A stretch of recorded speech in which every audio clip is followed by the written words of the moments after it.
Yo, what's up, everybody? This is Wrestling Uncensored. I'm Dave Simon. He is Johnny North. RingsideReport.net is our website. Go there, check us out. Check us out on Twitter. I'm at Dave Simon MMA on Twitter and Instagram. Johnny's at North Genesis on Twitter. Genesis Johnny North on Instagram. We are here weekly for Wrestling Uncensored. This is a weekly show. Episode 498. This is 498, Big Johnny. We are just a couple weeks away from the 500th episode of Wrestling Uncensored, and that'll be a big time celebration, I guess. Well, it's your 500. For me, I think I'm only close to 400 now, I think. Okay. Right, because you didn't start the show with me. I had a different guy. But you filled in for most of the shows, and you've been pretty good. So, congratulations to you, Johnny North. On 498 episodes, welcome to the show. We got a lot of pro wrestling to get to here. Braun Strowman versus Bray Wyatt at Extreme Rules Horror Show. It's not just Extreme Rules this year. WWE calling it Horror Show because that's what the year has been, and that's what their product looks like lately. A horror show. But the match, Bray Wyatt and Braun Strowman, announced on Smackdown, will be a Wyatt swamp fight. So no doubt another cinematic match, this time in a swamp. And we're going to talk about that. We'll also talk about some spoilers, some leaks from NXT, AEW Fyter Fest Week 2, leaks there, spoilers there. We're not going to spoil anything for you, but we'll just kind of let you know that everything's already been taped and the news is out. The word is out on what's happening for NXT and AEW next week. AEW last week was Fyter Fest. I previewed that. Well, we previewed that last week here on Wrestling Uncensored, and I recapped the show on a special Fyter Fest recap this past Wednesday right after Fyter Fest, and we'll do it again this Wednesday, so you can check that out on the YouTube channel. That's not a podcast. That'll be YouTube exclusive. This show is on YouTube. It's on Apple Podcasts. It's on Google Podcasts. It's on all the podcasting apps. It's on YouTube and Facebook, on video, many different ways to watch this very program. R-Truth is a 24/7 champion again. A lot of news in professional wrestling. Jeff Hardy and Sheamus had a weird segment to end SmackDown. We're going to stay away from results from Fyter Fest because I already broke that down. And Johnny, you gave your kind of thoughts on Fyter Fest on Dave and Johnny Live this week, so we can move on, right? Do you have anything Fyter Fest related before we get into this WWE stuff and what's happening with the COVID-19 and WWE as they have made masks mandatory? WWE now saying you have to wear a mask, otherwise you will be fined if you show up to a taping, you show up to work without a mask on. That is a new deal from the WWE, something that we were not really expecting because the WWE apparently very lax on their testing. Before we get into that, though, anything from Fyter Fest, John? Oh, I just wanted to talk about how Meltzer rated his Fyter Fest and what you think about that, because I'm sure you have a different opinion towards his ratings, that's for sure. We already talked about that on Dave and Johnny, didn't we? Well, we didn't talk about how he rated that Luchasaurus match, the tag match. Apparently it was a 4.25, on his 5-star rating. So that was close to one of the greatest matches ever, apparently. Well, it was my least favorite match of the whole show. So, didn't look like pro wrestling to me. It looked like a bunch of guys doing stunts. A lot of guys helping each other do stunts. Hey, let's get to the next stunt. Okay, here we go. Whoa, let me flip. Let me try to catch you. Okay, now I'm going to flip and you try to catch me. That's not wrestling to me. So that's okay. I can disagree with Dave Meltzer. I do many times.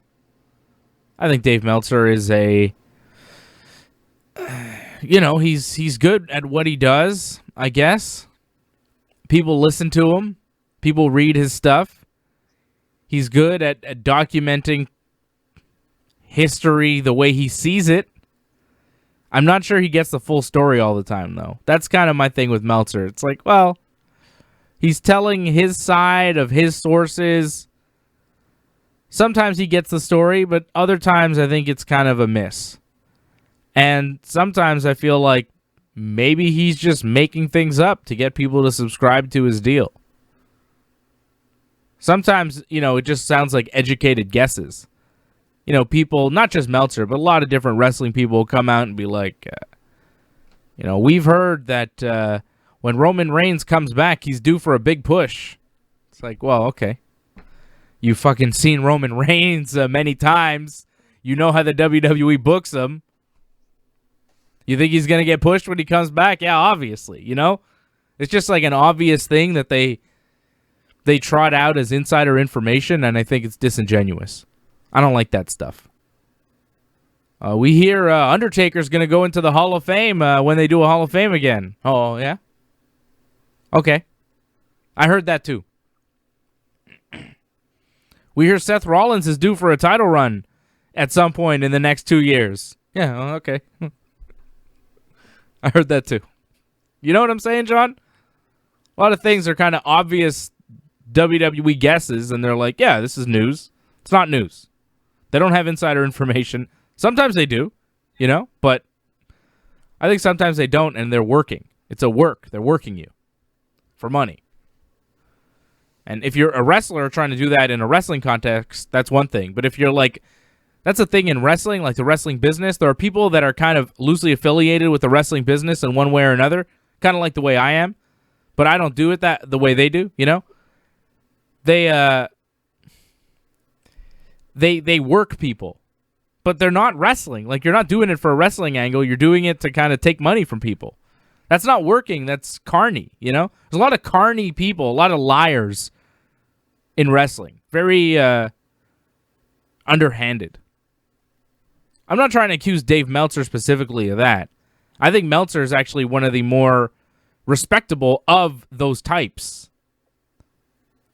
But I'm not fully sure that it's a 100% respectable enterprise. I give my opinion. I don't tell you that I know certain things backstage, whatever. But I've been watching for long enough. I can see things. I can see trends. I can see who's going to work and who's not going to work. And I think I have a better eye than most for that type of stuff. And that's what we bring to the table. Knowledge, experience, and a very keen eye for talent. So 4.25, you don't agree with that one. What about Cody and Hager? He gave that a 4. Yeah, I don't really see how you could rate that Luchasaurus Wardlow deal better than Cody and Hager. What do you think? I agree. I thought Cody and Hager was a better match, but I didn't hate that tag match. I just thought the finish was kind of off. That was about it. I thought what they were trying to do was good. There was good storytelling involved. Just the finish was kind of ridiculous. I don't think Wardlow should have lost the match. Yeah.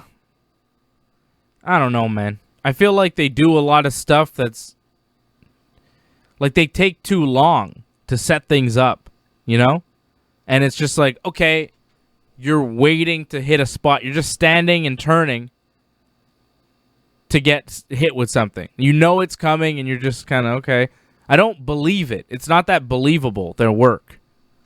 MJF is more believable, but, I find Luchasaurus and Wardlow, like, I like Jungle Boy and MJF. I think they're good. But there's stuff that Luchasaurus does that's just, it just seems too phony to me, I don't like that stuff. And also, like, dangerous. That dive he did on Wardlow, like, whose fault was that, Johnny? What do you think? I think, Luchasaurus just flies out there, kind of caution to the wind, whatever. No real regard for how he lands or who he's landing on or where. But then Wardlow, was not ready to catch him. He should have been closer to him. He should have got some shoulder in there. Luchasaurus jumps and lands like on Wardlow's leg. It could have been a broken leg. It could have been a torn ACL. It could have been really bad. Wardlow is lucky that he escaped without a serious injury on that dive. And when you're doing stuff like that, like, it doesn't seem like safe, solid wrestling to me. It just seems like a dangerous stunt that nearly went terribly wrong. And if that's what wrestling is supposed to be, I mean, I don't know. It's not for me. It's not my kind of wrestling. There's something for everybody in wrestling, you know? If you like jackass-style wrestling, you know, stunts gone terribly wrong, hey, that's for you. It's not for me. I don't like that stuff. I cringe at that stuff. It's like, ugh, that was dangerous. These guys don't seem like they're safe or they know what they're doing, you know? I'm not saying that they're not bad wrestlers, you know? They're just sometimes they're trying really hard and they try too hard. Somebody said it about, I think, Chris Statlander, that she wrestles above her level. And I think Luchasaurus maybe is doing that, and Wardlow too. Like, they're doing moves, they're doing stuff that they're not ready for. Their fundamentals aren't sound enough to kind of get up to the next level, you know? It's like a guy in his first day of jiu-jitsu trying to do a knee bar. Like, it's not smart. You got to work your way up to that. And I feel like they're just doing a little too much. You know, it's Fyter Fest, it's TV. You want to show out, you want to impress. Wardlow wants to show he's not just MJF's big buddy. He's a serious wrestler. He should be taken seriously. He's going to be a big star. Luchasaurus, too. He wants to show that, hey, you know, a lot of buzz with Marco Stunt and Jungle Boy, but I'm here, too. I'm big. Look what I can do. And I get it, and I appreciate it. But sometimes they're doing just random dives. Their lumberjack match was so damn awful that it's like hard for me to take those two guys seriously right now. Their lumberjack a couple weeks ago on Dynamite left such a bad taste in my mouth. It was the worst lumberjack I've ever seen. Maybe Meltzer gave that 10 stars. I don't know. But that wasn't for me. It was ridiculous. The point of a lumberjack match is you keep the guys inside the ring. The guys were outside the ring 90% of the match, doing dive after dive on top of a group of guys all hugging each other, waiting for the next guy to dive off the stage. That was the lumberjack match. It's pitiful. I don't like that stuff. I like a one-on-one wrestling contest. I like it to feel like competition. New Japan Cup has been bringing it. They've been bringing that style of wrestling, and that's what I like. I enjoy the New Japan style of pro wrestling better than what AEW is delivering. But I do think that Cody Rhodes is delivering a sport-like, competitive style, kind of throwback style of wrestling. It's not like New Japan. It's more like Ric Flair WCW. And it's good. It's solid stuff. Kind of updated. Updated WCW, like, serious wrestling, you know? Yeah, that's what Cody's trying to do, and I appreciate that. Again, the finish with his, it seemed a little rushed, a little bit off, but I think Cody was actually doing that on purpose for whatever reason. Like, he likes these finishes that come out of nowhere. I mean, whatever. I thought that didn't really take away too much from that match. I thought a lot of that match I liked a lot. I thought there was some great wrestling. I love the involvement of Arn Anderson. I thought there was great use of him. To me, that was one of my favorite matches on the show. How about I don't know why. How about when Cody tried to do in the sleeper, tried to do the flip over, and he didn't land on his feet, he landed on his neck? That was sick nasty, man. There's some scary moments sometimes. That was scary. It can happen, unfortunately. Yeah. Yeah, you're also not going to like how Meltzer rated, I think, the main event. I think it was like a 3.7. I think he rated that lower than all the other matches, I think. Except maybe the private party match. I thought that was the best match of the night. Kenny and Hangman over Best Friends. Solid tag team wrestling. He finds sometimes Kenny, his style, like sometimes you get it, sometimes you don't. And it was one of those nights where it didn't work. Yeah, he wants him to do everything, but he doesn't have to do everything in every match, especially a tag team match. But that's okay, man. Like, I don't really care about what Dave Meltzer rates a match. Like, to me, you know, your star rating, Dave Meltzer's star rating, Hulk Hogan's star rating, it's all the same to me. It doesn't really matter. He's just another guy who rates a match one way. I rate a match a different way. Another guy may rate it differently. Everybody likes what they like. Everybody doesn't like what they don't like. You know, wrestling's an art form, man. It's subjective. And I'm not one of these guys that gets mad at Dave Meltzer for seeing a match differently or feeling differently about a match than I did. I could disagree, but like at the end of the day, it's a wrestling match. And if I think it's a 3.8 and you think it's a 4.2, I mean, who cares? Did you like it? Yeah. Okay. Next. You think their next match is going to be good? Probably. Cool. Wrestling. It's fun for everybody. I'm actually kind of worried about the next match. Like, I would have been more excited if it was going to be proud and powerful, but it's going to be Private Party. Like, I'm not that into that match. Yeah, me neither. I don't really care, but it wasn't supposed to happen. This is just an extra match because Brian Cage and Jon Moxley have been delayed because they're worried that Jon Moxley may have the coronavirus. If Jon Moxley has COVID-19, should AEW strip him of their world championship? I don't think they will. But should they? I mean, you've heard stories about this lasting for a long time. And if he's got it, who knows how long he's contagious for? Who knows how long he would have to be out of action if he does get it? And if we're talking about 2 months, 3 months, 4, 5, 6 months maybe, out of action due to COVID-19, I think you take the title off of him and you move on. I think you have to. This is a real danger, man. Their world champion is living with somebody. His wife, because she works for the WWE, Renee Young, has COVID-19. She has it.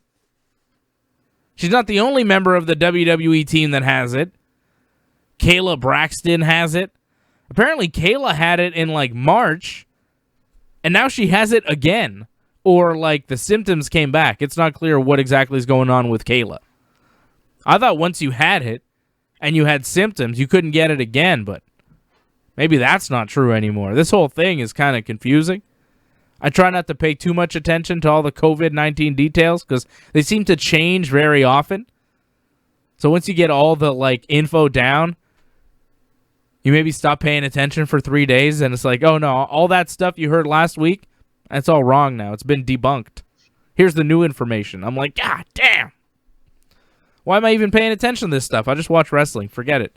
Let me know when it's over, okay? I'll keep wearing a mask wherever I go. Wash my hands. Hope for the best. What are you going to do? I'm not trying to watch CNN all day. That shit is boring. So Renee has the COVID. Jon Moxley living with her, possibly, in trouble right now. Are you worried about Jon Moxley? Are you worried about Renee? I'm not really worried about Moxley so much. I mean, Renee, hopefully she gets better. You never know with this kind of thing, unfortunately. That's the sad part about it. But Moxley, apparently, I think they're staying in a hotel right now. And, they're staying in the same, hotel, but I don't think they're staying in the same room or something. Or if they're seeing each other, it's, behind glass or something. So they're being as safe as possible with this whole situation. And he's going to take another test before they have the match, so I'm not too concerned. I'm surprised they actually didn't go through with it this week. They could have, because they taped Fyter Fest already, right? So they could have done it. He did another test right before Dynamite happened, but they still wanted to be safe and held it for another week. Whew. That's something, man. Renee Young tests positive. I heard Adam Pearce, a backstage producer, he tests positive. for COVID-19. A lot of people in WWE are testing positive, and now they've made masks mandatory. If you aren't wearing one, you get a $500 fine. If you get caught again not wearing one, it's $1,000. Maybe it just keeps going up by $500 every time you're caught.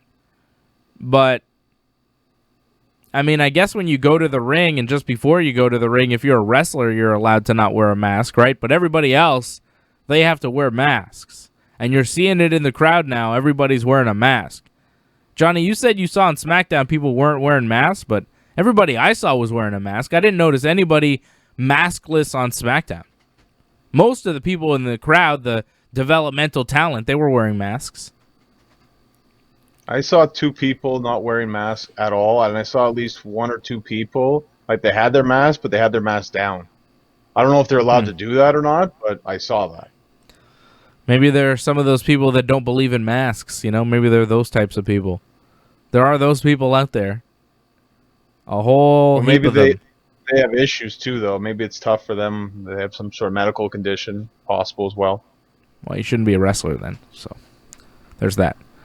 If you can't wear a mask on your face, you're going to get blown up in a match. I don't really understand how you wrestle if you can't put on a mask while you're just standing there watching wrestling. Not buying that one, Johnny.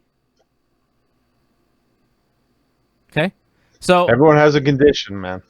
This could get bad with the WWE if more and more people start testing positive. I mean, I thought that they were testing people when they came in. I thought they were testing people all the time. The UFC was testing people.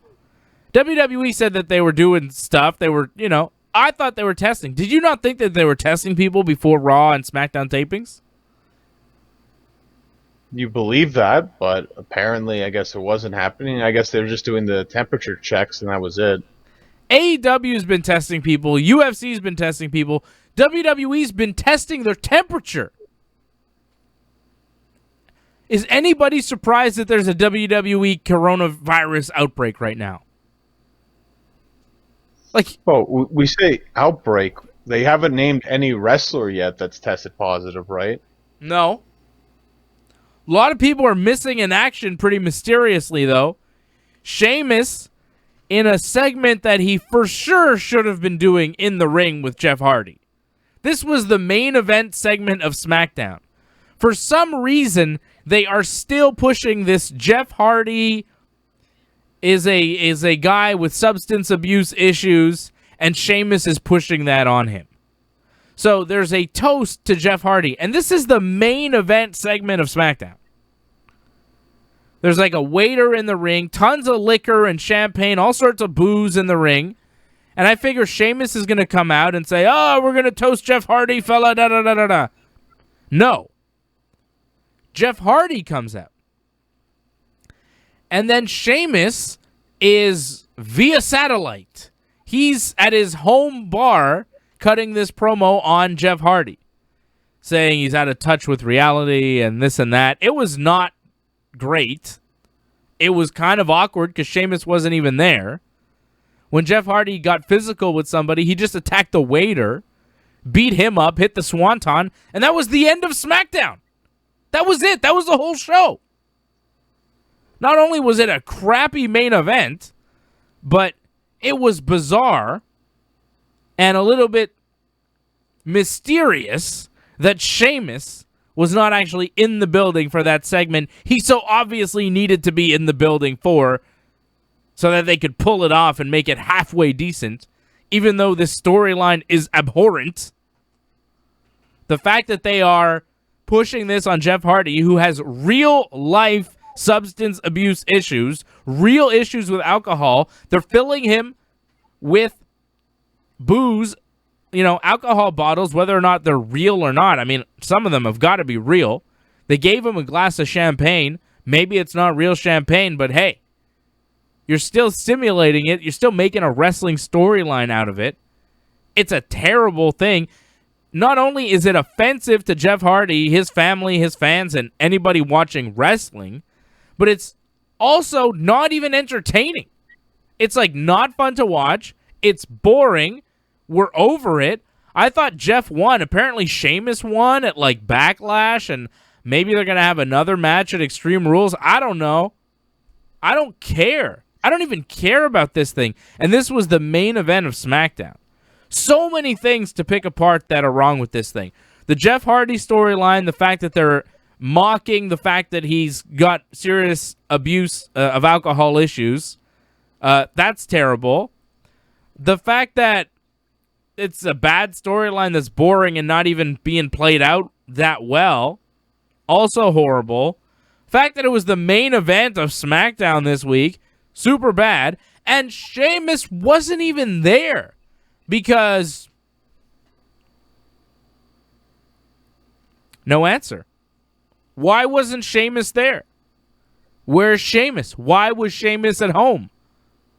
Now, Daniel Bryan, I can understand. Daniel Bryan's wife, Brie Bella, is pregnant with their second child.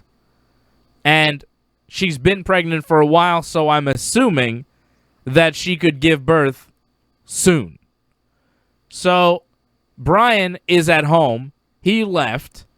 I think COVID-19 or no COVID-19, Bryan's probably at home at this point in the pregnancy no matter what. But he's at home. What's Sheamus doing at home for? Sheamus having babies? I don't know.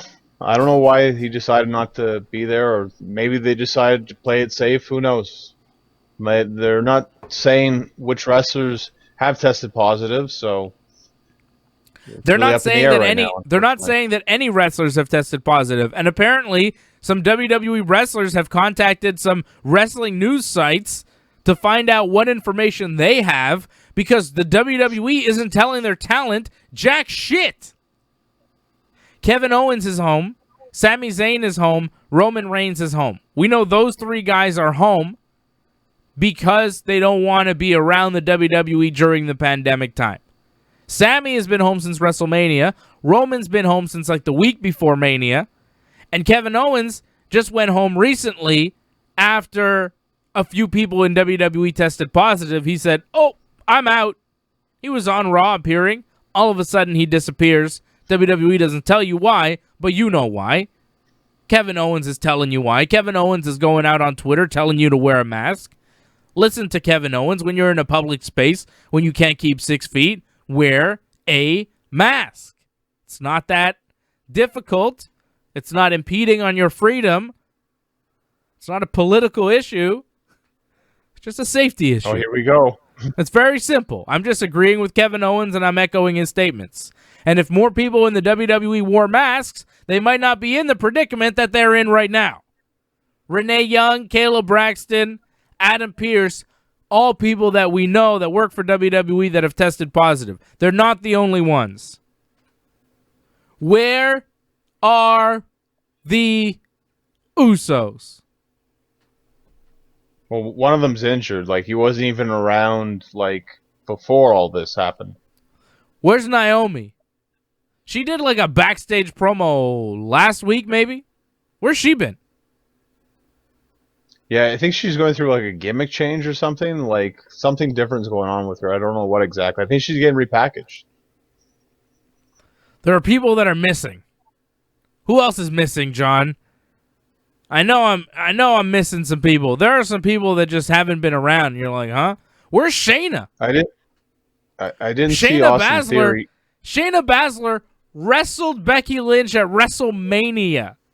She destroyed everybody in the Elimination Chamber. Hasn't been on Raw since Mania. Because There's a story with Shayna, though. Because Vince doesn't believe in her anymore? Because Paul Heyman was backing her and he saw a lot in her, and then they fired Heyman as the lead talent coordinator, writer, whatever of Raw, and Vince doesn't believe in Shayna? That's the story on Shayna. I'll believe that, because Becky's got on record saying that she wanted to lose at WrestleMania because she was planning to get pregnant. And they said, nope, it's okay. So, yeah, I completely believe that. Because why would you have Shayna win when Becky wanted to lose? Shayna should have won. What's Vince's problem? Why doesn't he like Shayna? Shayna's fantastic. And, like, if he didn't like Shayna this much, why would he let what happened happen at Elimination Chamber? Like, Shayna just destroyed everybody at Elimination Chamber. Was Vince not there? Did he not know? If he disliked Shayna that much, why would he let her destroy all the women in the Elimination Chamber, including Asuka, by the way, who's the champion currently? This is February of this year. This isn't that long ago. A month later, Right, Vince well, is like, fuck Shayna, pal. She's terrible. I don't want to see her ever again. We're supposed to believe that? Like, really? I mean, okay, if that's true, what the fuck? What the fuck? Like, Vince, I mean, you're watching the show, right? You saw Elimination Chamber. You were at the Royal Rumble. You were at Elimination Chamber. You were at WrestleMania. You booked it. It's your show.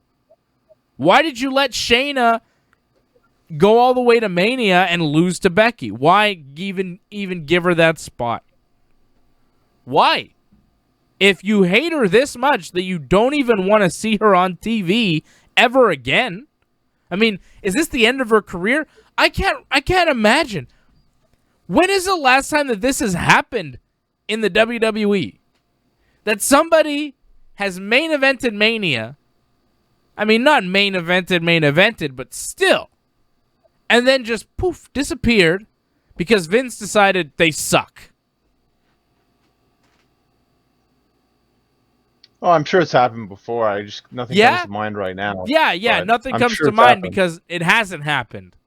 It hasn't happened. Maybe Giant Gonzalez. After he wrestled Taker, his career pretty much like, that was it. But he was brought in to take on Taker. You know, like, sometimes you're brought in for a reason. Shayna was a very long-reigning NXT Women's Champion. Does Vince have no say over NXT? Like, zero say? It's still WWE NXT, right? When he saw Shayna in NXT, are we to believe that he never saw Shayna in NXT? And then when he saw her on the main roster, he was like, okay, pal, I guess this is good. And then one day he was like, well, I hate this. She sucks. Like, Paul Heyman had that much control where he's like, Vince, I'm telling you, she's fantastic. You got to listen to her. And he's like, okay, Paul Heyman, whatever you say. I got the XFL to deal with. Then the XFL folds, and Vince is like, Shayna, by God, what are we doing? Like, is this happening, John? I don't get the WWE, man. First, they're like, nobody can wear a mask in the crowd. If you want to be in the crowd, you better not be wearing a mask. And now they're like, everybody in the crowd better be wearing a mask, or we're fining you $500 for every time you're seen without a mask on. First, they're like, Shayna's the best NXT champion. Royal Rumble at the end there with Charlotte. Decimates the field in the Elimination Chamber. Wrestles Becky Lynch, the champ, at WrestleMania. In maybe Becky's last Mania match ever. And that now she sucks. She's not even worth being on Raw. What? What are we watching? At least AEW, it's like, okay, the only thing that kind of disappeared there was that Nightmare Collective, and that was good because that thing sucked. Poor Dr. Luther, though, he really kind of left him without a spot, but like, he's got a job with AEW, he's got a contract, so it's good enough. Well, the Dark Order was kind of gone for a while for a bit there too, but everyone else survived, I guess. Oh, Dark Order's back now. with a vengeance. It's got Boom Boom Colt Cabana now. It's even better. We'll find out next week, right? Fyter Fest, because like that match is supposed to happen. It's gonna happen. I know what happens. I read the spoilers. I know what happens. It's gonna be Colt and Harper. No, Colt, Harper, and what's his name? Well, Brody Lee. No, the guy from Gatineau. Yeah, Brody Lee, not Luke Harper. Brody Lee, that's his name. The guy from Gatineau there, Grayson. Stu Grayson. Yeah. He's going to be there. He's from Gatineau, right? Yeah, I think so, or that area-ish. Yeah. So he's going to be on that team, which is good, and they're taking on, I think, SCU, right? That's the deal? I believe so, yeah. I don't know. I read the spoilers. I know who wins, but I'm not going to tell you. Good.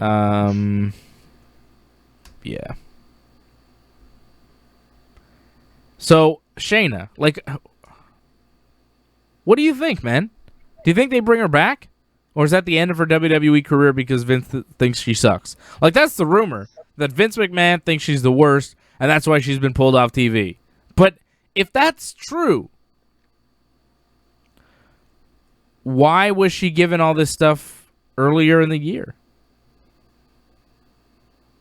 Well, they needed a monster to face Becky at WrestleMania, someone to conquer, someone who had a connection to Ronda because they didn't have Ronda. And they used her for that, and that was it.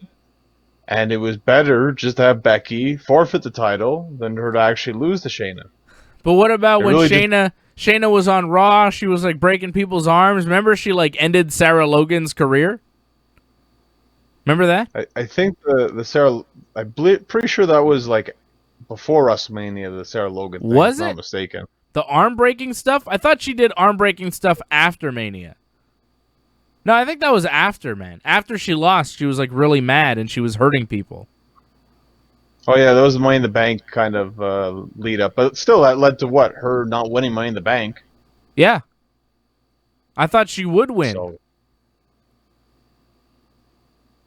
and after that, now nothing. She hasn't been seen since Money in the Bank. Strange. I think a week or two after Money in the Bank, because she wrestled Natty for 2 weeks and then she disappeared. And we're saying she doesn't have coronavirus. I hope she doesn't. I don't know if she does or not. Who knows? WWE, apparently you can't say, the wrestlers can't say if they have it or not. They're not allowed to say. What? If you have Apparently it, that's what... you can't say that you have it. What a company, man. What are they doing? This pandemic is really exposing how truly awful they are to their talent. By God. Hey, Jeff Hardy, come to work in a pandemic, and by the way, we're going to do an angle about how you're a drunk. Oh, you're over that, right? You haven't had any DUIs in what, like a year or two? Yeah, it's fine, right? It's in the past. We're not picking at an open wound or anything, are we? No, it's fine. Thanks for coming to work during this pandemic. Oh, where's Sheamus? Yeah, he's going to be at home making fun of your alcoholism. Yeah, it's fine. Thanks, Jeff Hardy. Poor brother Nero. If Jeff doesn't have a problem with it, I don't got a problem with it. He's got a contract. He's trying to run out his contract. He wants to get out of the WWE and go join his brother Matt, and he knows that he's got time left on his deal, and if he stays home, that time will just extend, so he's staying on TV, he's staying at work, because that's the only way he can eventually get out of his WWE deal and go to AEW to finish his career with his brother. That's what's happening. Come on. You know it and I know it. I think if he had a problem with it, he wouldn't be doing it. Oh, sure. Sure. Because wrestlers always love the storylines that they do. That's a fact, John. Wrestlers, when they're given stories that they say yes to, they're always fully on board and fully down with it and really happy with what's going on. What? Have you ever heard a shoot interview from anybody that's worked for WWE? You remember Jon Moxley, what he said after his WWE run? And he had a good run. And he wasn't happy with his creative. You're telling me Jeff Hardy's fully satisfied with his creative? Oh, because if he didn't want to do it, he wouldn't do it. Undertaker wanted to wrestle John Cena for more than 2 minutes at WrestleMania, but they didn't let him because that's not how they were booking things. If Undertaker can't get what he wants and John Cena can't get what he wants, you're telling me Jeff Hardy has full creative control over his stories? Bullshit. I call bullshit on that, John. I never said he had full creative control. I just said that he doesn't like the story they gave him. Yeah, you're saying that if he didn't like it, he wouldn't be doing it. That's bullshit. You know that's bullshit. True. No, it's not. No, it's not. True. That's bullshit. Guys get storylines. Guys do things that they don't want to do all the time because they're asked to do it. It's part of wrestling. That's bullshit. He's not at the point in his career where he has to do something he doesn't want to do. He has enough money. He's done enough in wrestling. If he doesn't want to do it, he doesn't have to do it. Wait till Jeff Hardy gets interviewed about this whole storyline, John. You'll find out. Don't worry. Oh, look what Becky said, and I said that before Becky even said it. So I'm not worried. What did Becky say? Becky said that she wanted to lose at WrestleMania, which I expected that she said. Yeah. And she wasn't allowed to do it. And I said WWE probably didn't want to do it either. I said the same thing. Yeah, you're proving my point, though, John. Becky wanted to do something, and they didn't let her do it. Another talent being told what to do, despite knowing that the other way was the right way. That's how the WWE operates. Yeah, they do it anyways. Just like Jeff Hardy's doing it anyways. You think this is the storyline he wants to be doing right now? Come on. That's what they pitched to him. That's what they pitched to him. Yeah, and he's like, okay, I guess, sure. Yeah, why would they pitch that to him? Because they knew people would be interested in it. Are they? People are talking about it. Because it sucks. People are talking about how offensive it is. Nobody's talking about how much they like it. You like it? I don't mind Jeff actually doing something. Ugh. I don't mind Jeff actually being involved in something. Because before, Jeff wasn't doing anything. All right. Let's switch gears here. How about the Big Show? He's back. It's crazy that Big Show's on Raw so much. He called out Randy Orton on Raw this week. Andrade, Angel Garza, and Zelina showed up instead. Ric Flair then showed up. It's like, wow, what's Flair doing here during a pandemic? And Flair's like, oh, Zelina, you know how much I respect you. And he tells Big Show that Randy can take him out whenever he wants, but he's going to let Zelina and Angel Garza and Andrade take care of Big Show, but then the Viking Raiders showed up to attack Andrade and Angel, and then Andrade and Angel beat the Viking Raiders, despite, like, kind of breaking up as a tag team for the millionth time in the middle of this match. They still beat the Viking Raiders. This Andrade and Angel Garza thing, another storyline I could care less about. They keep teasing their breakup, but they're still having success as a tag team.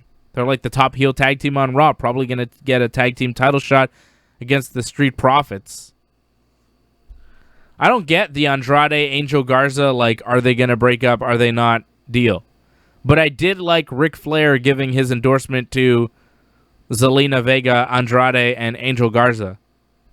It's like, hey, Ric Flair, he knows Andrade pretty well, eh? He likes Andrade. I wonder why. Why does Flair like Andrade so much? Why won't the WWE tell you? WWE's so happy to tell us about Becky Lynch and Seth Rollins' relationship. WWE's so happy to tell you about, Bianca Belair and Montez Ford and their relationship. Why does the WWE try to hide Charlotte Flair and Andrade's relationship? Why are they hiding that? Ask yourself those questions. Come back to me. I'm not going to point fingers and say why, but look at the couples that the WWE promotes, and look at the couples that the WWE never, ever mentioned on TV. Charlotte Flair and Andrade, Paige and Del Rio. They split them up. They split up Paige and Del Rio on two different brands. Maybe they weren't good for each other, granted. However, Charlotte and Andrade, not mentioned on TV. Zelina and Aleister Black, real-life married couple, not acknowledged on TV. Alluded, though. Not really. I mean, kind of a wink here, but it's not, it's not there. When Renee was married to Dean Ambrose, they had no problem talking about that couple on TV. You notice the trend? I noticed a trend. And I wonder, does the WWE not like mixed race couples? Because they don't seem to ever acknowledge them on TV. They put Lana and Bobby Lashley together, so I don't think they have a problem. Well, that's not a real couple. That's a fake couple. That's just a storyline. But, like, the real ones, like, they don't really acknowledge them. It's weird. I just find it odd. And, there have been so many opportunities to put Charlotte and Andrade together and really do something there, and they just never have. I'm not saying it's a racial thing, but it's just something you notice over the years. Certain couples they do talk about, certain couples they don't talk about. Like Michelle McCool and Undertaker. Mixed race couple. Michelle is human, Undertaker, of course, a dead man. So mixed. No? Well, it just didn't make sense in terms of storylines at the time for them to be together, so I got that. And again with Charlotte, I've said this many times in the past, Charlotte and Andrade, it just didn't make sense on TV if you had Zelina there. So, and the same thing with Aleister, it just didn't make sense for everybody to be together. So, it's better this way for now. We'll see. I don't know. Now, as far as Ric Flair goes, I find it all very suspicious, but that's okay.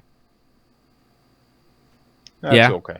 No problems. But as far as Ric Flair goes, no one's twisting Ric Flair's arm to be there. If Ric Flair wants to be there, it's because Ric Flair wants to be there. Ugh.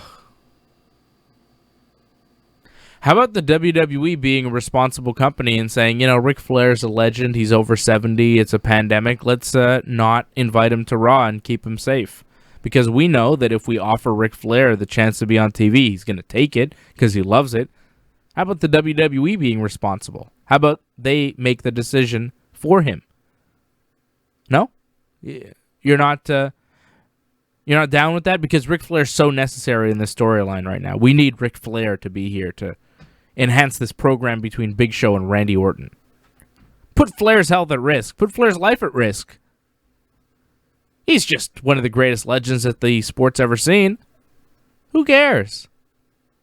Why would the WWE try to protect Ric Flair? He's just another piece of meat like everybody else. They don't protect anybody else. They don't seem to care. They tell you that they care, but they act another way. No responsibility on the WWE to not book Ric Flair. I'm hearing crickets from you, Johnny North.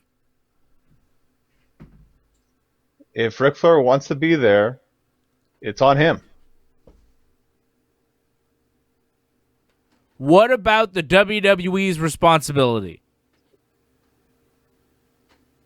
They try to make it as safe as they possibly can. I'm sure they got No, they don't. No, they don't. Renee got COVID from work. They're not making things as safe as possible. They made mistakes, and they're trying to make up for it. The face mask they've been doing this week is a great step in the right direction. That should have been done 2 months ago. As soon as they had people there, they should have been all masked up.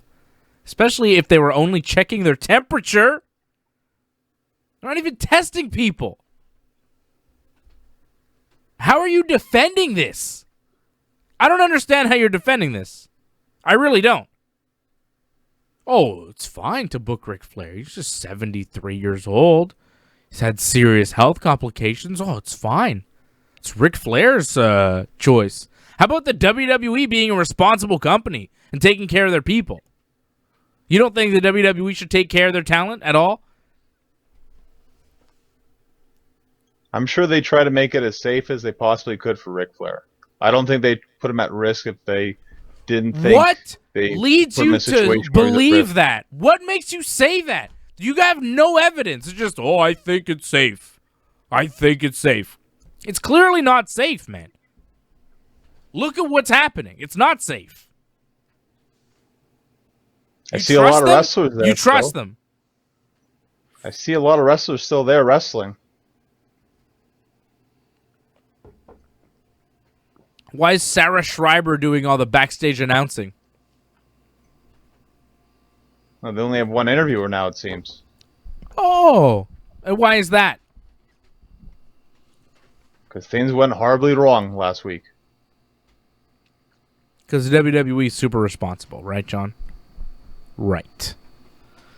Fucking unbelievable, man. This is new. This is a new low for you, Johnny. Supporting them during this time. I'm disappointed. Everyone makes mistakes, man. They make mistakes. And they're making up for it. Jeez. Everyone makes mistakes. Okay. People, I mean, AEW and the UFC aren't making mistakes like this. But fine, give the WWE a pass if you want to. Whoa. AEW? Like, I don't see face masks there. That's fine. They're testing everybody. They're testing people, and they know that they're negative. They're testing. They actually were testing from the beginning.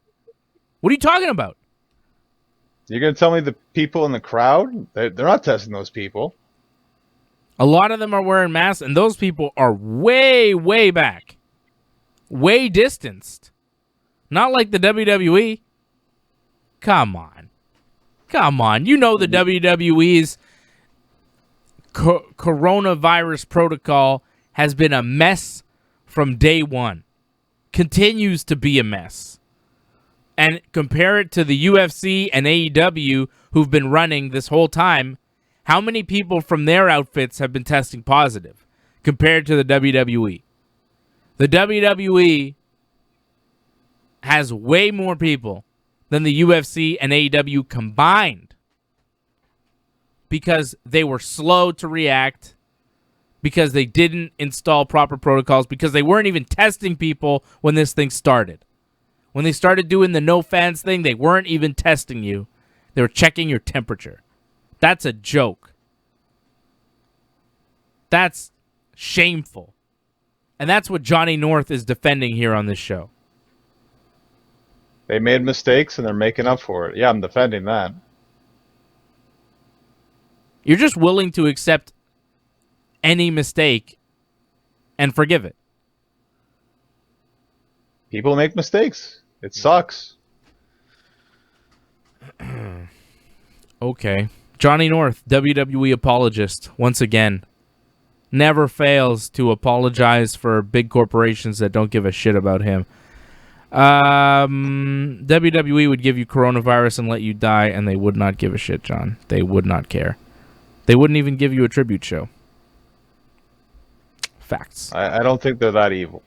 Oh, okay. R-Truth beats Akira Tozawa to become the new 24/7 champion. The Ninjas went after Truth, but he ran away. That was great. Sasha Banks and Bayley beating up Asuka at the top of Raw. And then Samoa Joe was in the ring to try and stop them. And then Joe welcomes us to Raw. It was kind of a weird start to Raw. And then Dolph Ziggler shows up, and he starts talking about Extreme Rules for some reason. And Drew McIntyre shows up, and it turns out, oh, we're in a contract signing. But it's like a double contract signing? Well, that's what they announced before going into it, but they just cut to the contract signing right away just to make it seem like it's action-packed to start the show. Yeah, so Dolph talks about Drew McIntyre, and then Drew talks about Dolph. Wasn't a terrible promo there. Drew says Dolph has never been the center of attention that he dreams of being, and he always stumbles at the finish line. Some decent stuff there from Drew. And Drew says Dolph is the only one who thinks he has a chance at Extreme Rules, so he'll let him pick the stipulations. That was a true statement from Drew McIntyre. I don't even know if Dolph believes he's got a chance of beating Drew McIntyre for the WWE title at Extreme Rules. Like, no chance in hell, right? But there's a stipulation that they're going to pick. But, of course, they haven't picked the stipulation, and they signed the contract for the match. Shouldn't you wait to have the stipulation built into the contract before you sign it? I mean, whatever. It's just a wrestling contract signing. It doesn't really matter. But, you know? Wasn't Drew like so confident that it didn't matter what it was that he'd sign it, and that's what happened pretty much. Okay. Why are you so quick to defend and explain the WWE's fuckery? In any sense, John. Any sense of it. You know, they're giving people coronavirus. Well, you know, everybody makes mistakes. If Vince McMahon killed somebody on TV with his bare hands, you'd find some way to defend it. You find some way to defend everything that they do. Yeah, see? There you go.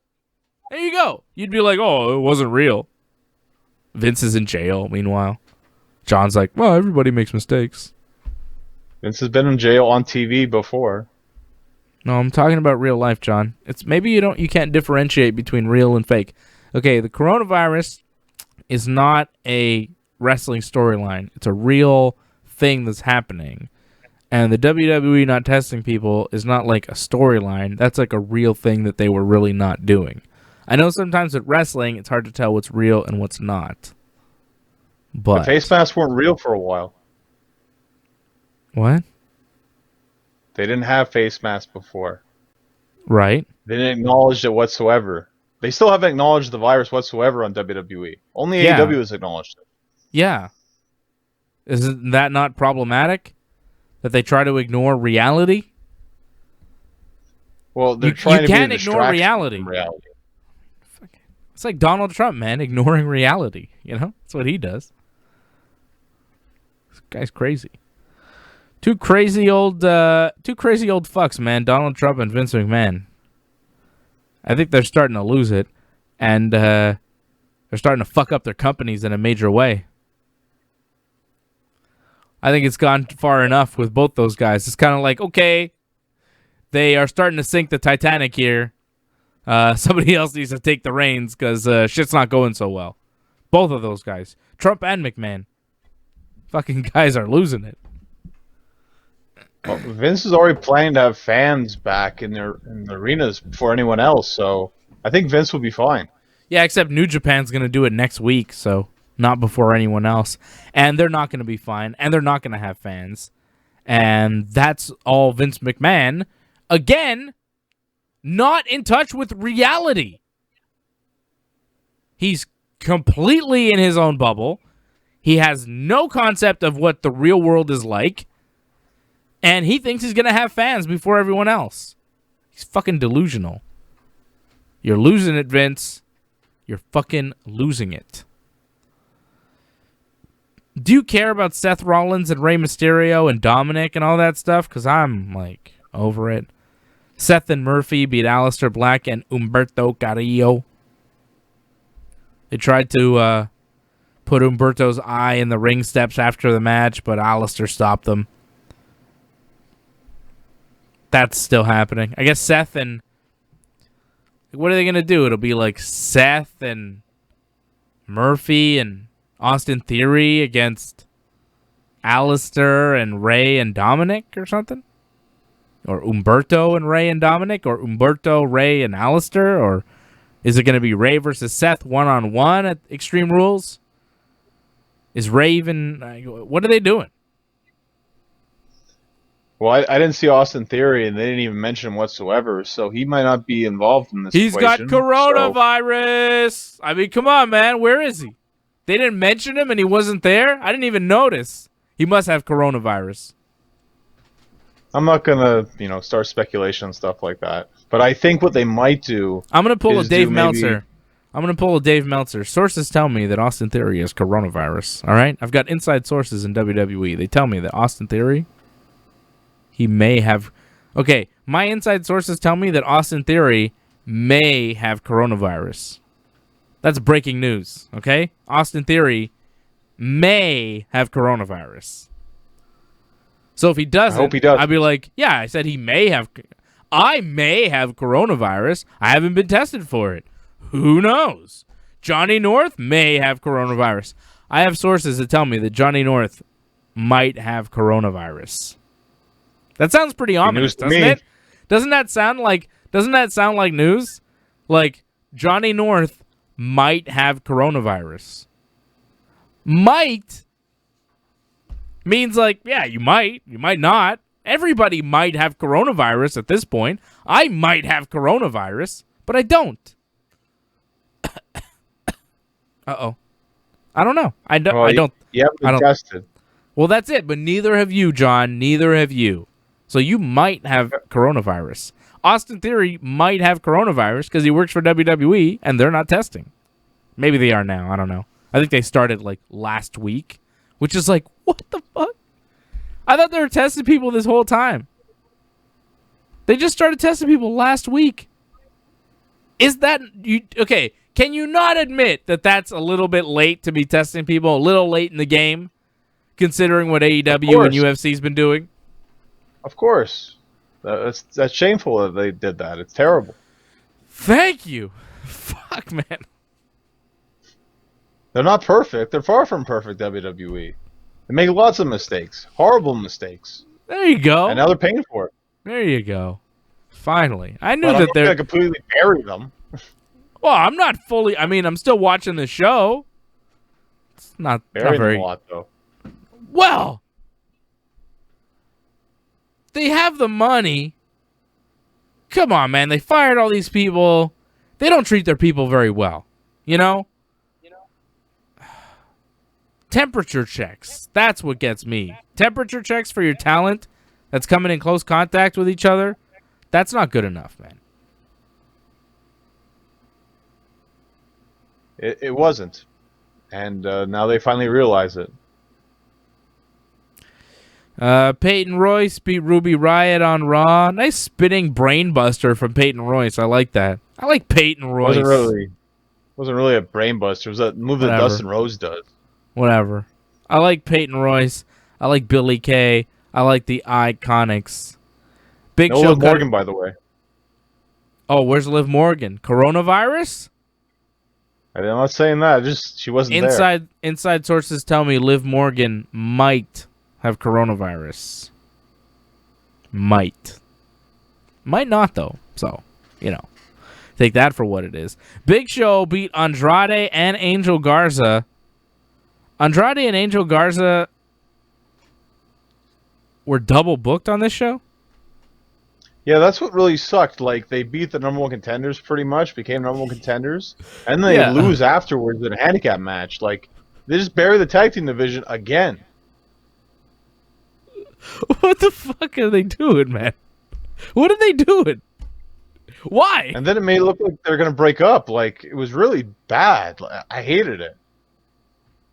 They beat the Viking Raiders, despite, barely getting along during the match. They still managed to beat the Raiders. And then they wrestle Big Show in a 2-on-1 match and just flat out lose. Get obliterated. Take a choke slam. Andrade took the choke slam for the pin. Then he gave him the knockout punch just for good measure afterwards to embarrass him even further. Tag team division is a total joke. Speaking of jokes, I like that R-Truth called Cedric Alexander Cedric the Entertainer, and he called Ricochet Richard O'Shea. He thinks his name is Richard O'Shea. I like that. MVP beating Apollo Crews. That was a bit surprising. Little help from Bobby Lashley there, but still, MVP beat the U.S. champion. And then Bobby Lashley beat Ricochet. Richard O'Shea has resurfaced. My sources tell me he may have had coronavirus, but now he's back.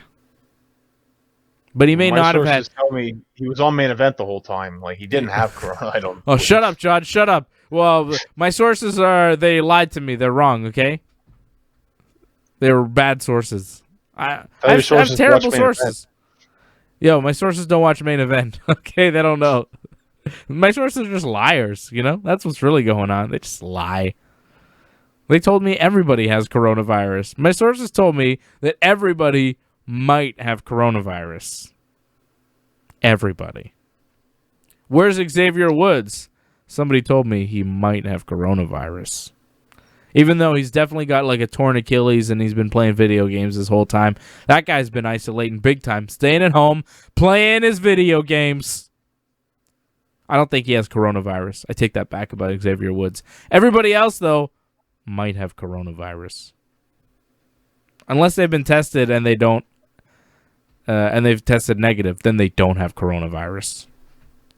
My sources tell me that if you test negative for coronavirus, you don't have coronavirus. Inside information. Well, it's medical information. What happened to Kayla then? Kayla's had coronavirus for 3 months. Wow, and she's still alive. That's pretty good. That's right. Kayla's strong. Kayla is the world's strongest person. Mark Henry gave up the title. He was the world's strongest man, but Kayla is not only the world's strongest woman, she's the world's strongest person. She's stronger than Mark Henry because she's had coronavirus for 3 months, and she's no-sold it the whole time, brother. No-sold that shit. Feel bad for all those beaches she went to. Yeah, right? Why is Kayla infecting the state of Florida going to beaches with coronavirus? Kayla? Hey, Kayla! What's her problem?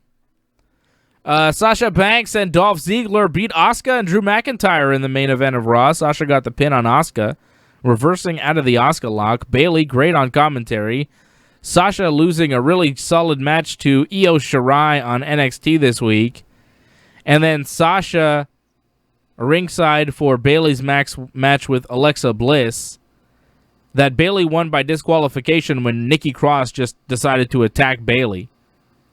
Sasha and Bayley cutting a promo on Smackdown talking about being all the shows, and Bayley talking about how The Undertaker called her last week, said he was embarrassed by the tributes to him, and clearly she's the greatest champion in WWE history, and there should be tributes to Bayley and Sasha. And then they aired a Bayley and Sasha tribute video, and then Alexa and Nikki showed up to, ruin the party, and then we had a little match. But Bayley and Sasha are the best thing going in WWE. That is obvious. People are starting to figure it out. I started to see tweets tonight about how great Bayley and Sasha are. They've been great for several weeks now. Bayley has been on fire. Her promos are so good. Her current character is just great. She's just such a she's a shit heel, She's just like she's an asshole, She's like cocky and just kind of in your face, but she's also solid and she can beat you up, like you saw in the Alexa Bliss match. Bayley got most of the over in that, and Nikki Cross was just so upset that she had to attack Bayley because of it. I like Bayley. She's the longest reigning SmackDown Women's Champion. She's doing really well there. Bayley Dose Straps, as she's calling herself. When Becky Lynch left, I thought, this is going to open the door for Charlotte to be an even bigger star. But what it did was open the door for Bayley and Sasha, but mostly Bayley to take over. Like, Sasha is there, and Sasha is the co-tag team champion, and Sasha's matches are really good. I think Sasha is probably the better in-ring wrestler, like, as far as her matches and what she does in the ring. I think I enjoy Sasha's work a little bit better. But as far as character, promo, this current version of Bayley is killing it. Bayley right now, I think, is the best promo in maybe all of professional wrestling at this point. I think she's the best thing going today. Promo-wise, I don't know, man. I'm even looking at AEW. Like, it's funny. The only one who I kind of think is close to Bayley right now as far as promos is the other role model, Britt Baker. The two role models in pro wrestling, Bayley and Britt Baker, are the two best promos in all of professional wrestling. Disagree if you will. Survive if I let you, John. I was going to mention Taz, but you kind of just mentioned it right there. I thought Taz's promo was really... You didn't like Taz's promo this week? Sloppy that shop. Got a lot of people talking. Sloppy shop. I appreciate him going out there and just, like, shooting. I'm surprised you didn't take offense. Yeah, I'm sure you didn't. I'm surprised you didn't take offense to calling WWE a sloppy shop, John. Again, I don't agree with everything he said, but I appreciate the fact he'll go out there and just say what he thinks. So I appreciate that, and he got people talking. I thought Cody and Arn Anderson as well. Like they're, in my opinion, they're the best one too in terms of promo right there. Serious way better than promo. Sasha and Bayley. Nah, Sasha and Bayley are way better. Are you kidding? Right now, entertainment value. Nah, Cody's good, like a good serious promo, but I think Sasha and Bayley are the best promo right now. Bayley, especially. Best promo going in pro wrestling. Matt Riddle's promo at the beginning of SmackDown was weird. I didn't like it. It's a weird story. Yeah, Riddle talking about his SmackDown debut, and then Michael Cole's like, "Why don't you wear shoes?"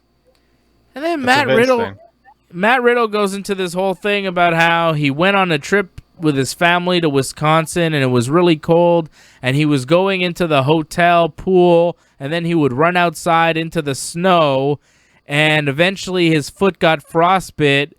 So now when he wears shoes, he feels that like hot feeling, like his feet are on fire again, like he's got frostbite, and he almost lost his toes. They almost had to amputate. It wasn't clear if he was saying his toes or his feet, because he said his tootsies. And usually when you say tootsies, you mean toes. But the announcers were like, they were almost going to take off his feet. But that's not what he said. They said, I think he said his toes, but the announcers like don't know what tootsies are, unless I'm misinterpreting what tootsies are. What are tootsies? It was a convoluted right? story. It was a weirdo story. It was really long. Yeah, it was weird. And it reminded me of, let me see if I can pull this up for you here, John. It reminded me of this classic movie. And you tell me if you know what movie this is. Pretty messed up, huh? The hideousness. Hold on. Hawaiian punch. What are you doing down there? I am assisting you with your sock change. Hold on. I'm going to get this for you, John. Do you know what movie this is? I know the actor. Matt Riddle, he's like, I can't really feel anything in my feet now. Like, I have no feeling in my feet. And I'm like, what? You have no feeling in your feet? That's kind of a weird... Is that real? Is that part of his gimmick? He's like, yeah, now I only wear flip-flops, and because of that frostbite day, I have no more feeling in my feet. And I'm like, what? Hawaiian punch. Wow! You kind of just snuck up on me there, man. I fear you're underestimating the sneakiness, sir. Yeah, I guess I was. What are you doing down there? I am assisting you with your sock change. You gonna change my socks for me? You don't gotta do that. Come on, stand up. Thank you, sir. Besides, you don't want to have to touch my right foot. I got wicked bad frostbite when I was in the Scouts. Check it out.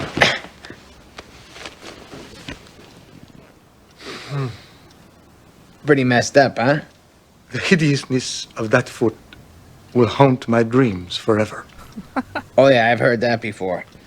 But the weird thing is, You don't know I got this no movie? feeling left in it, so you could like jump on it. See? Madison? No, it's But Mr. the Deeds. weird thing, See, this is what Okay. reminded me of Mr. Deeds and his black foot. but the weird thing is, I got no feeling left in it, so you could like jump on it and it wouldn't hurt me. Go ahead, jump on it. I would really rather not, sir. Oh, please jump on my foot. So, yeah, that's what it reminded me of. And then in the scene there, he proceeds to, like, hit him with a bunch of Yeah, stuff. I didn't feel that. What else you got? Hey, get that fireplace poker right there and just whack my foot. Do I absolutely have to? It's gonna be fun. Just grab it. Can they do this on SmackDown? All my friends do this when they're wasted. Come on. Go ahead, give it a whack. Nothing. Really? Isn't that sick? Didn't feel that. Isn't that awesome? You never Go ahead. seen this? Nothing. Oh, I've seen it. It's been a very I know long you're time. starting to like it, aren't you? Chop that wood. Yeah, that's it. Ow! You're sick! You're sick! Why would you do that to me? I'm just kidding, you pal. You have me going there. I saw you. Man, John Turturro's so good. John Turturro and Adam Sandler, classic, man. Those two guys together, great in Mr. Deeds together, great in the Zohan together. They're a very The good one was good. comedic duo. You know, John Turturro as the Phantom and Zohan, and of course Adam Sandler as the Zohan. Fantastic movie. Yeah, but when Matt Riddle started talking about how he has no feeling in his feet because of frostbite, I was like, what are you, Mr. Deeds? That's Yeah, it. they probably got it from it. I had to play that clip for you all so you guys knew what I was talking about with Mr. Deeds. And if you haven't seen Mr. Deeds, go back and watch that movie. Underrated Sandler picture. I know Adam Sandler takes a lot of heat, but I like Adam Sandler movies. I like Mr. Deeds, The Zohan, of course, The Water Boy, Billy Madison. Yeah, those movies. They're all good. I like the Adam Sandler movies. Uncut Gems was one that was not like the others that came out on Netflix. He was in it, but it was not, an Adam Sandler movie. But I like Adam Sandler. I think he's good. And Matt Riddle reminded me of Adam Sandler tonight. And then he had a match with John Morrison that was actually very good. Very good match that Riddle won. Great match. Yeah. And I think John Morrison, in my opinion, he kind of showcased himself that he should be more than just a mid-card guy. He should be like a top guy. That was a fantastic match. Something happened with John Morrison when he left WWE. He's back and he's much better. Oh, yeah. There's something, too, going out, wrestling and, wrestling different styles, wrestling in different promotions. He spent some time in Mexico, spent some time in Impact. He was all around. He was in Lucha Underground. The guy is more seasoned now, and it's quite obvious. He's a top-level performer. I'd like to see him wrestle AJ Styles. Yeah, definitely. AJ, well, Daniel Bryan makes more sense right now, but yeah. Stuff like that. He should wrestle top-level guys. But unfortunately, he's in a spot where he's like a low kind of guy right now with The Miz. Yeah, he's just like Miz's tag team partner. But the match with Matt Riddle was really good. It was a nice showcase for John Morrison, good showcase for Matt Riddle. Was that the best match on SmackDown? I thought SmackDown, match-wise, was pretty good.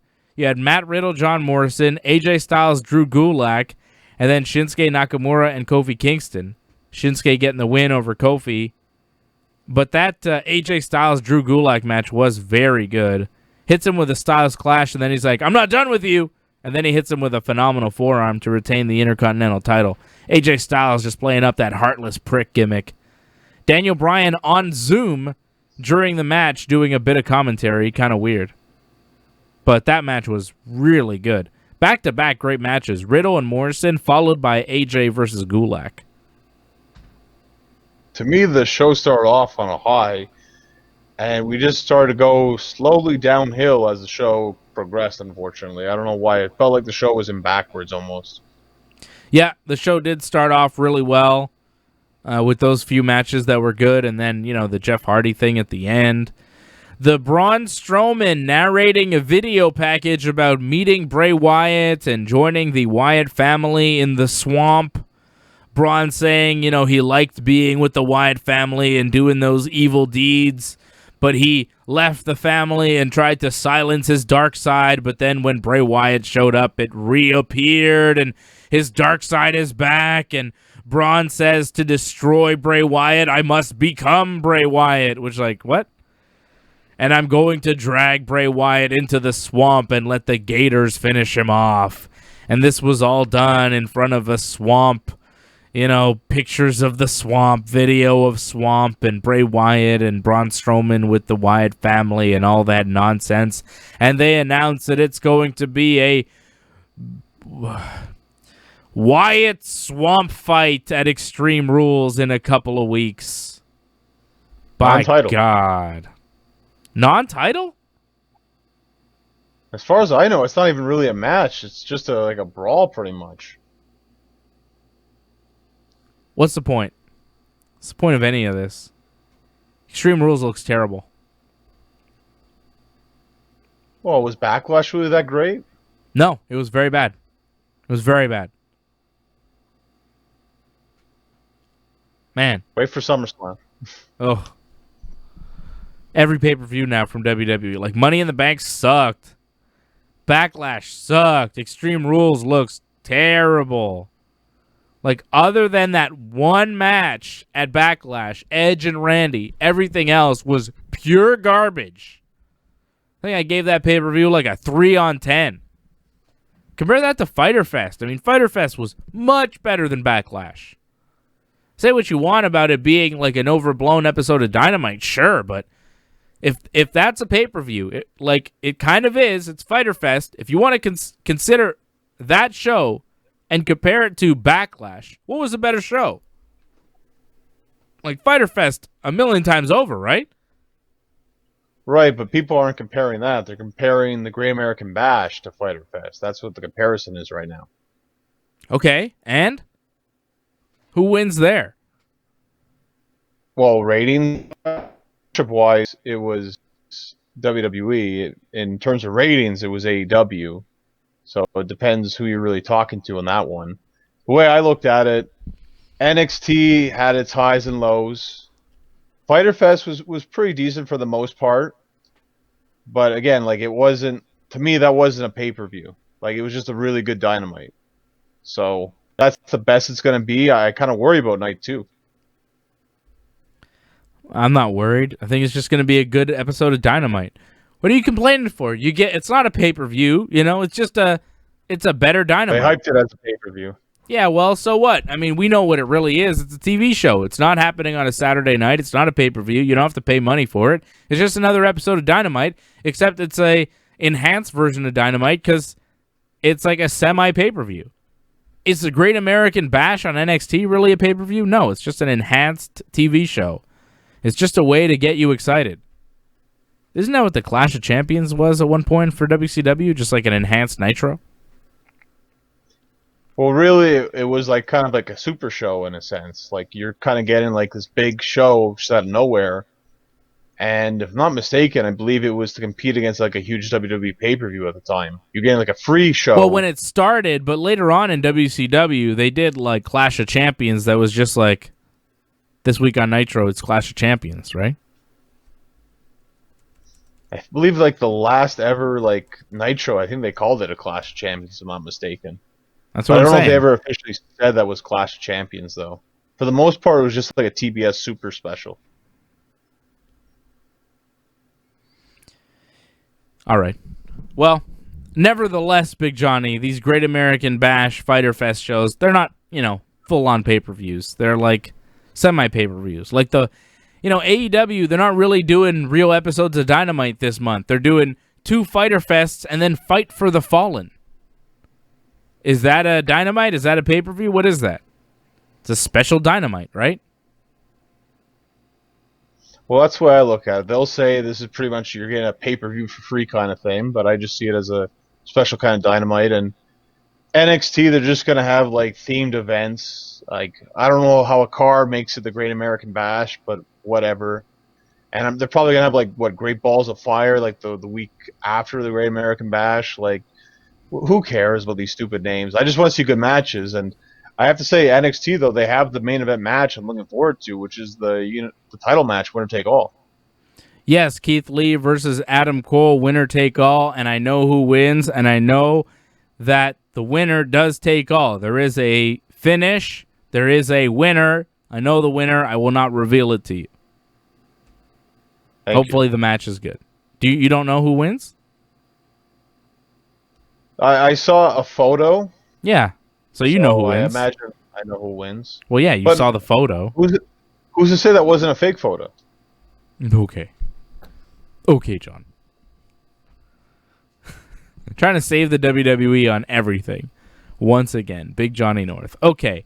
Let me tell you about our friends over at IPVanish. You need a VPN. You need to stay safe on the internet. Go to vpn.ringsidereport.net. Sign up today. Support yourself. Browse the internet like you're anywhere in the world. Go to vpn.ringsidereport.net. Sign up today with IPVanish. Support the network and stay safe on the internet. I also want to tell you about our friends over at Stitcher Premium.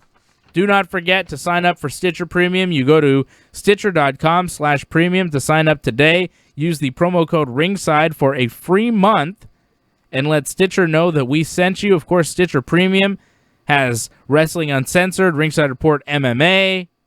They also have over 100,000 podcasts on iPhone, Android, tablet, PC, Amazon Echo, on demand, ad-free, Stitcher Originals, bonus episodes, comedy albums, and more. It's just $4.99 a month or $34.99 a year. But if you go to Stitcher.com/premium and sign up today using the promo code Ringside, you get a free month of Stitcher Premium. Stitcher.com/premium, promo code Ringside. And, of course, our friends over at Manscaped. Go check out Manscaped.com. Get yourself the Lawnmower 3.0. Get yourself this ball deodorant, anti-chafing, crop preserver. Johnny North is fully manscaped from head to toe. You got to manscape yourself. You want to stay cool in the summer. You want to stay sleek. Manscaped. Get that lawnmower. You could use it in the shower. It's cordless. It's waterproof. It's fantastic. Great design. Manscaped.com, promo code Ringside20 for 20% off plus free shipping on your order. Manscaped.com, promo code Ringside20. And that's about it, Big Johnny. RingsideReport.net is our website. Follow Johnny on Instagram at Genesis Johnny North, on Twitter at North Genesis. Follow me at Dave Simon MMA on all the things. Is that it, John? Any final words before we go? Yeah, I thought Raw was probably the weakest show this week, so hopefully it gets better. I thought Fyter Fest was the best show this week, followed by Great American Bash, followed by Smackdown, followed by Raw.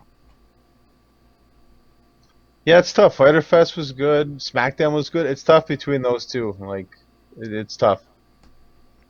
SmackDown was NXT good. was all right. NXT was all right, but I had a lot of problems with a lot of matches. Like that 4-way, the start, I almost stopped watching. Yeah. Because of that 4-way, it was so bad. I so mad with that match. And then that stupid handicap match with Rhea Ripley. Yeah. Man, was I mad with that match, too. You know what? I think you're right. I think SmackDown was better than NXT this week. I think it goes Fyter Fest, SmackDown, NXT, Raw. Yeah. SmackDown was much better. Yeah, that opener. You know, I liked Sasha and Io Shirai, but the opening 4-way was bad. And, Larkin and Thatcher, that was a very good wrestling match. There was some good. It's just there was a lot of bad, though, for whatever reason. That's it. Well, it's developmental, man, and it looked like developmental. At one point, Dakota Kai jumped out. No, not Dakota Kai. Mia Yim. She jumped out of the ring. Oh, she okay. And nobody was there.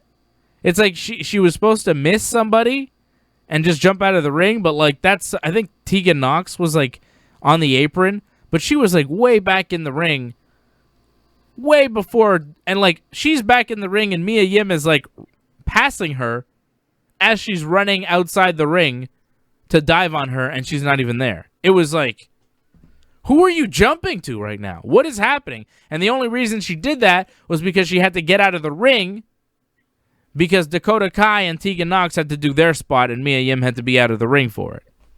Fucking mess, man. It was messy. The main problem was it was way too long. That was over 20 minutes. It felt like half an hour. Yeah. It was just way too... And it's elimination. It starts off good, and then it just goes downhill the rest of the way. That's how you start your show? I almost gave up. Who's good in that group? Well, Candice LeRae is good, right? But Mia Yim's good, too. Yeah? Yeah, she's good. Just for whatever reason, there was some botchy spots in that match. I've seen Mia Yim before, and I've liked what I've seen. But for some reason in this match, I was like, fuck, does she suck or what? Is it that Tegan Nox and Dakota Kai are so goddamn awful that they make Mia Yim and Candice LeRae look like shit? Is that what's going on there? I didn't think Tegan Nox and Dakota Kai were that bad until I saw that match. And I was like, oh, yeah, maybe they're really bad. I've not been impressed with Tegan Nox and Dakota Kai. And I don't really understand why so much of NXT centers around them. I feel like they're doing a Johnny Gargano, Tommaso Ciampa angle. They were best friends and now they're not, and one of them's evil and the other one's just a sweet old babyface. It's the exact same storyline, except I care even less about them, and their matches are nowhere near as good. But now I'm starting to actively dislike them both, because I'm just oof, I don't want to watch these two wrestle anymore. It went from okay, let's give these girls a chance and let's see what they can do. And it's they're okay. I'll keep watching them. Maybe they'll impress me because WWE seems to like them a lot. And now it's to the point where it's I think they just suck and WWE's dumb. That's what, it's maybe they're just confused. Because usually in NXT, it's like, if you watch long enough, you'll come around on certain people. But there's certain people now in NXT that I've watched long enough, and I have not come around on them. Well, I find with them, it's hit or miss. I found they had a great street fight on a takeover a couple months back. Yeah. That was very good. Yeah. But then they have something like this, and it's like, well, maybe they're not that good. Maybe it's because they can't do a four-way match. You know, four-way matches, multiple people in there. It's hard to figure out. I cut them some slack, you know? Because that street fight was really good. That's the thing. Like, I've seen them be good before. But this match was just fucking bad. I didn't even want to talk about it because I thought it sucked so much. I was just like, let's stay away from them. I don't want to bury them because I kind of like them all, you know? I like them all, and I want to like them all. But, like, I saw that match, and I was like, I think they all suck. Even Candice LeRae, I was like, maybe she sucks too. Sometimes you see matches, you know, I used to like Luchasaurus. And he's had like 2 or 3 matches where I'm like, fuck. It's hard to like this guy, you know? You turn, you know? Every performance has to be good because once you have 2 or 3 bad ones, it takes like 10 good ones to redeem yourself. Don't you find? I think you're seeing the problem now with Kenny Omega. When people see those great matches he had in Japan and they see the matches he has now, it feels like he's not living up to his potential.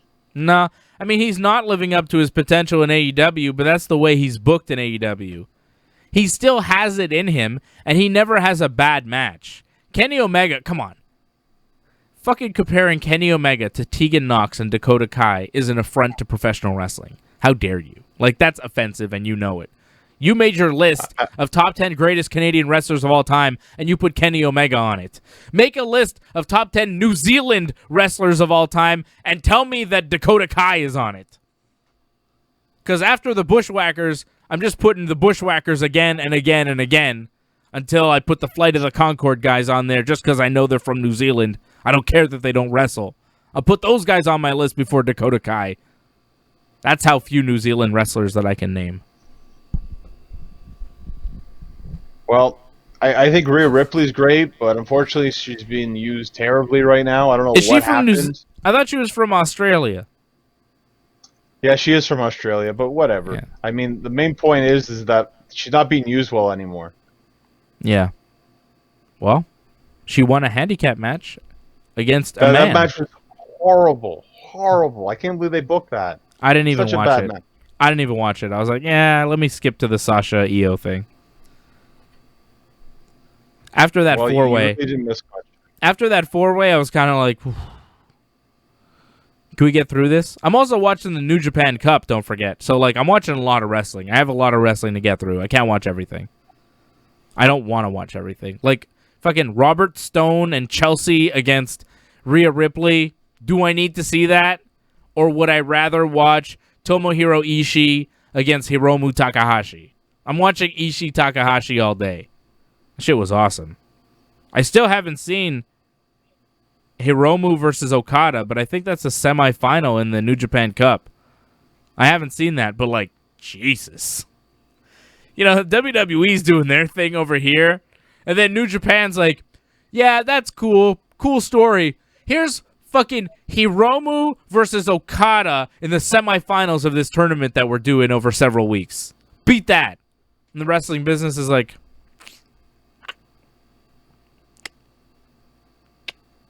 can't beat that. Can't beat that. Fucking ridiculous. I haven't seen the match, but I assume it's the best match. I assume it's the best match that we'll see all of July. And we're only the 4th of July. Happy 4th of July to all of our American friends. Happy wrestling. Hope you enjoy all your professional wrestling. Hope you enjoy your 4th of July. Wave that flag proudly. You live in a great country. Despite what's happening to it right now, despite all the hardships, you are still a fantastic country. I love you, America. Happy birthday. Happy 4th of July. We love you, all of our American friends. Happy Canada Day weekend as well. Still celebrating Canada. It was the 1st of July, Canada Day. But by God, we're still celebrating because we party hard up here, brother.